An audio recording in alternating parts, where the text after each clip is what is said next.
Just one more question about Ariel Books, and then we can get on to your involvement in local gay lesbian media.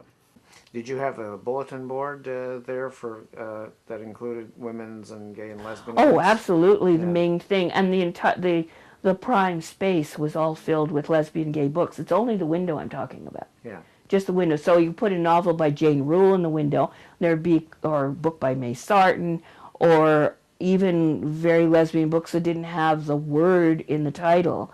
And I carried some gay men's things as well. Say, they're general books on queer that mainly had to do with men. I still carried a number of those, particularly before Little Sisters came into being. And actually, when Jim Diva was going to open Little Sisters, he came over and told me that that's what they were planning to do. And when Louise Hager decided to open Women in Print, which actually coincided with the time I wanted out of Ariel, she came over and said, this is what I'm planning to do. So I think there always has been a kind of respect and acknowledgement and sense of like, we're not trying to do you in, I just want to do it a little different. I got involved in kind of the queer media in Vancouver through Malcolm Crane.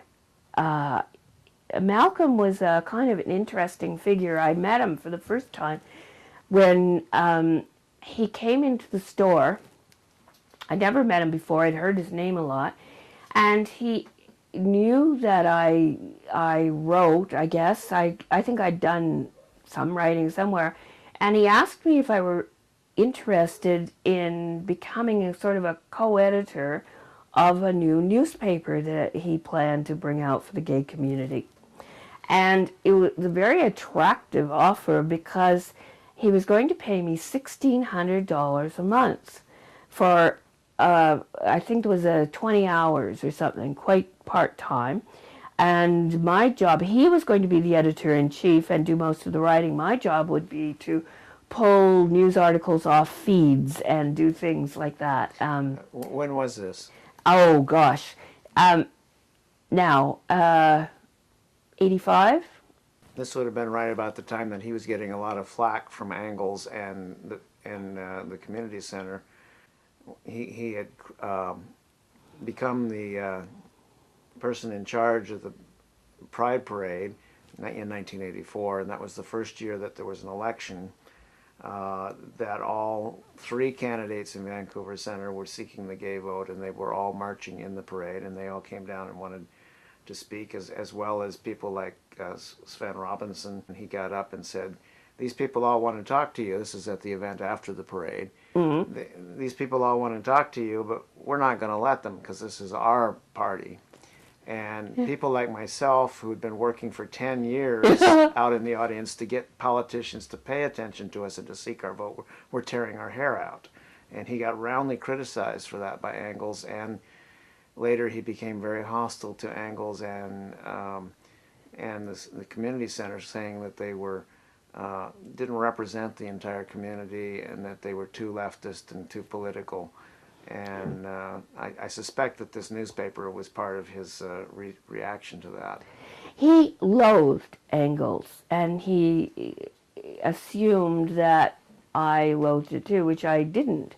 I was just, it would be great to earn that much more money because it was very hand-to-mouth between teaching very part-time and the bookstore. And so he had this money from where we didn't know.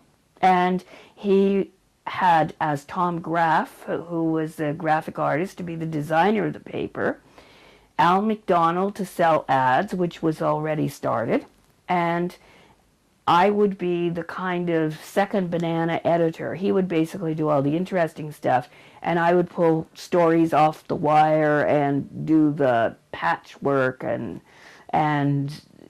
just kind of that kind of pulling it together, which I did at the time. I sense would be doing a lot of the work. Did he have a proposed name for this newspaper? Yes, and I don't know what it is off the top. Don't remember, but I've got it in my files. So it never launched? Oh, no.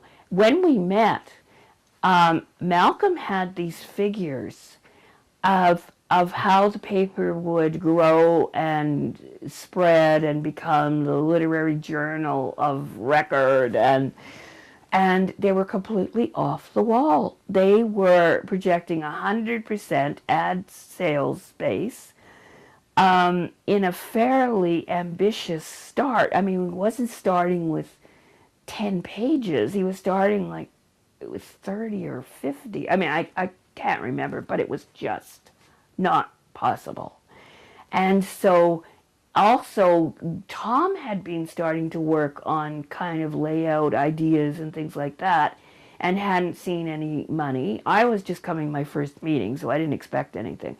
And Al had been working trying to drum up ads for a couple of months, or drum up commitments and check it out, and nobody had seen a dime.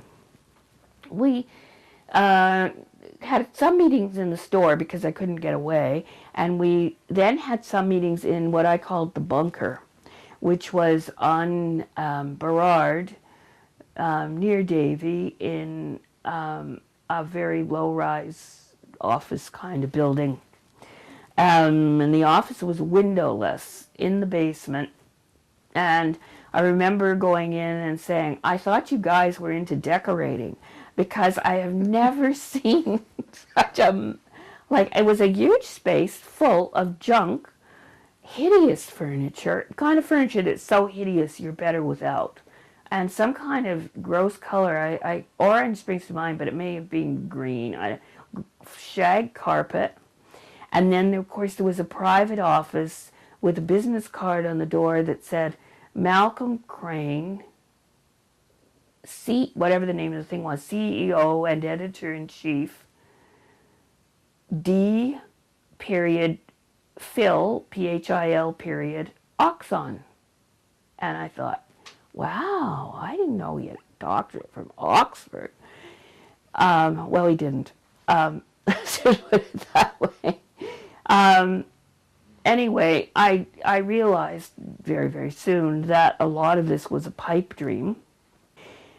He was going to have as the board some of the people who were also on the board of the Pride Parade, and that's where I met Rob Atkinson and Terry Wallace and Gary Penny.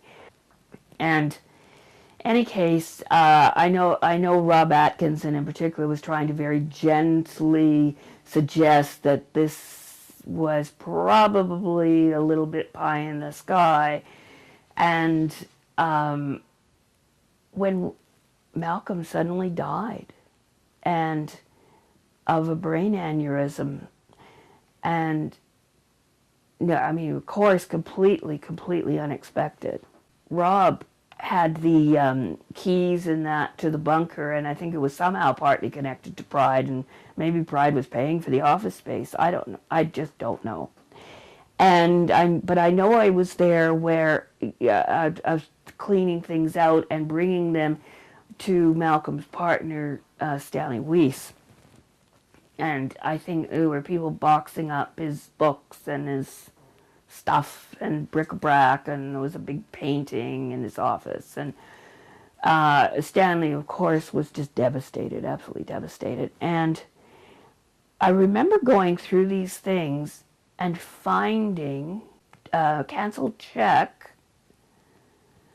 on his mother's account for a substantial sum of money. And that, again, I don't remember numbers well, but, I mean, definitely, like, it was $40,000 or something in that kind of a ballpark. And suddenly putting together that was where the money for the paper was probably coming from. We heard news, there were rumors that the Body Politic was going to launch another paper in Vancouver.